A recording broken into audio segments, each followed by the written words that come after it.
मैं देख रहा था संबोधन में आप कह रहे थे लगातार कि जो फाइनेंस कंपनियां हैं ये एक तरह का नया महाजन है जो लोगों का खून चूसता है।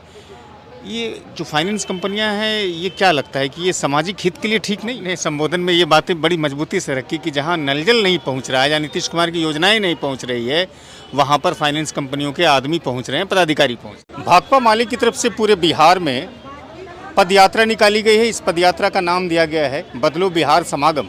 उसका आज पूरा जत्था अंग प्रदेश भागलपुर पहुंचा था, जिसमें all India progressive women association की राष्ट्रीय महासचिव है, जनरल सेक्रेटरी। हाल ही में देश की फाइनेंस मिनिस्टर निर्मला सीतारमण ने अपने कार्यकाल का वो 8वां बजट पेश कर दिया।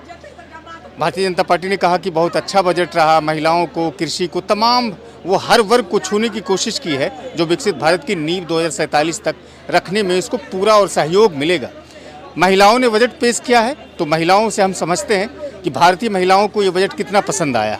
जैसा मैंने कहा कि महिलाएं बजट को पेश की है निर्मला सीतारमण, तो कहते हैं कि बड़ी प्रोग्रेसिव मतलब बजट है, भारत की नींव को रखा गया इस बजट में।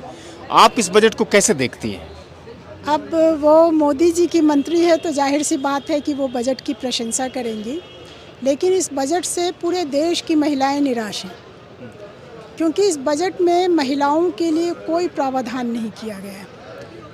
पहले हम लोग देखते थे कि जेंडर बजटिंग की बात होती थी, महिलाओं के लिए बजट में अलग से प्रावधान किए जाते थे। मोदी जी के राज में तो वो कॉन्सेप्ट ही ख़त्म हो गया है, कोई जेंडर बजटिंग नहीं होती है। और जो महिला विषयक जो कार्यक्रम चलते हैं सरकार की, जो योजनाएं हैं, उन योजनाओं में भी इस सरकार ने कोई पैसा नहीं बढ़ाया है। इस देश के भीतर आंगनबाड़ी एक ऐसा सेक्टर है जिसमें बड़ी संख्या में महिलाएं काम करती हैं और जिसके ज़रिए ग्रामीण इलाके में जो छोटे बच्चे हैं 5 साल की उम्र तक के, उन बच्चों के लिए उनकी शिक्षा की व्यवस्था, उनके लिए पोषण की व्यवस्था ये होती है, या जो कमज़ोर महिलाएं हैं उनके पोषण की व्यवस्था होती है। लेकिन हमने देखा कि आंगनबाड़ी का कोई बजट नहीं बढ़ाया गया। जो स्कीम वर्कर्स महिलाएं हैं, चाहे वो स्वास्थ्य के क्षेत्र में हो, वो शिक्षा के क्षेत्र में हो, स्कीम वर्कर्स के लिए भी इस सरकार ने अपने बजट में कोई बढ़ोतरी नहीं की। लेकिन बजट तो 10% अधिक है पिछले बजट से। बजट 10% अधिक है, यही तो समझना है कि ये 10% जो बजट अधिक है ये महिलाओं पे, ये कमज़ोर लोगों पे, गरीबों पर खर्च नहीं हो रहा है। और खासकर मिडिल क्लास के विषय में तो भारतीय जनता पार्टी हल्ला कर रही है कि मिडिल क्लास वाले जो लोग 12 लाख कमाते हैं उसको बड़ी राहत दे दी गई है। देखिए, आप सिर्फ मिडिल क्लास की भी बात करें, 12 लाख तक के लिए आपने राहत दिया है, लेकिन ये 12 लाख कमाने वाले कितने लोग हैं? महिलाओं की संख्या इसमें कितनी है? बहुत छोटी संख्या है। बहुत बजट को मैडम कहते हैं 2047 तक विकसित भारत की नींव का ये बजट है। तो ये नींव रखने का बजट नहीं है, ये नींव खोदने का बजट है। क्योंकि हम देख रहे हैं कि मोदी जी ने बहुत अपने पहले जो उनका प्रथम कार्यकाल था उसमें उन्होंने बेटी बचाओ बेटी पढ़ाओ का नारा दिया, लेकिन उसमें एक तो अलॉटमेंट बहुत कम हुआ फंड का, और जो अलॉटमेंट हुआ उसका 60%, सरकारी आंकड़ा मैं बता रही हूँ, 60% से ज़्यादा पैसा वो सिर्फ प्रचार पर खर्च किया गया। तो लड़कियों की शिक्षा पे आप खर्च नहीं कर रहे हैं, उसके लिए जो इंफ्रास्ट्रक्चर बनाना है उस पर आप खर्च नहीं कर रहे हैं। मिला के बजट आपको संतुष्टि नहीं देता है, लाभप्रद नहीं है। बिहार को बहुत सारी चीज़ें मिले, कहते हैं कि national institute of food processing मिला, मखाना बोर्ड मिला, 3 ग्रीन फिर एयरपोर्ट भी मिला उसको लेकर के। तो बिहार को तो भारी भारी मुनाफा हुआ है, बहुत फ़ायदा हुआ है। देखिए, ये जितना भी इंफ्रास्ट्रक्चर की बात कर रहे हैं, ये इंफ्रास्ट्रक्चर पे ये कई साल से बात हो रही है। जिस एयरपोर्ट की बात हो रही है, एयरपोर्ट का कोई नया मसविदा इनका नहीं है।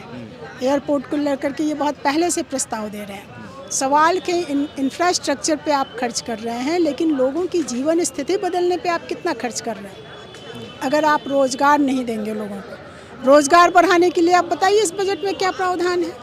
हम लोग देख रहे हैं ग्रामीण इलाके में पढ़ी लिखी लड़कियाँ वो कह रही हैं कि अगर हमको कोई भी काम मिल जाए हम आत्मनिर्भर हो सकें, ताकि हम अपने घर परिवार को चलाएं, लेकिन रोजगार का कहीं इंतजाम नहीं है। मैं देख रहा था संबोधन में आप कह रहे थे लगातार कि जो फाइनेंस कंपनियां हैं ये एक तरह का नया महाजन है जो लोगों का खून चूसता है। ये जो फाइनेंस कंपनियां हैं ये क्या लगता है कि ये सामाजिक हित के लिए ठीक नहीं है? देखिए, लोगों की मजबूरी है कर्ज लेना, क्योंकि उनके पास आमदनी का कोई स्रोत नहीं है। आपने बिहार के आंकड़े के बारे में सुना कि बिहार में 64% लोग, उनकी आमदनी महीने में 10,000 रुपये से कम है। जाहिर सी बात है कि छोटा भी अगर कोई खर्च उनके पास अचानक चला आता है, वो खर्च करने के लिए उनके पास पैसा नहीं होता है और उनको कर्ज लेना पड़ता है। ये जो गरीबी है बिहार की, इसी गरीबी का फ़ायदा ये माइक्रो फाइनेंस कंपनियां उठा रही हैं। एक समय था जब ये दक्षिण भारत में इन माइक्रो फाइनेंस कंपनियों ने अपना पैर पसारा था, जहाँ पर लगातार महिलाओं ने आंदोलन किया और वहाँ से उनको भागना पड़ा। और अब बिहार जैसे राज्य में हम देख रहे हैं कि माइक्रो फाइनेंस कंपनियां लगातार बढ़ रही हैं।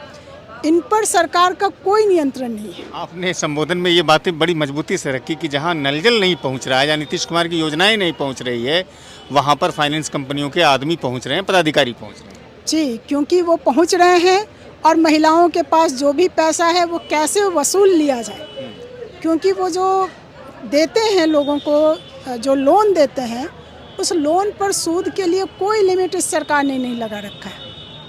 लोन के लिए जो सप्ताह में वो वसूली करते हैं किस्त के लिए, वो इतना अपमानजनक है। महिलाओं के घर में जाकर बैठ जाना एजेंट का, रात तक बैठे रहना कि जब तक पैसा नहीं दोगी तुम नहीं निकलेंगे घर से। उस घर में जवान लड़की है, पुरुष नहीं है, कोई परवाह नहीं है इनको। तो कोई प्रशासनिक कानून इनके लिए नहीं है।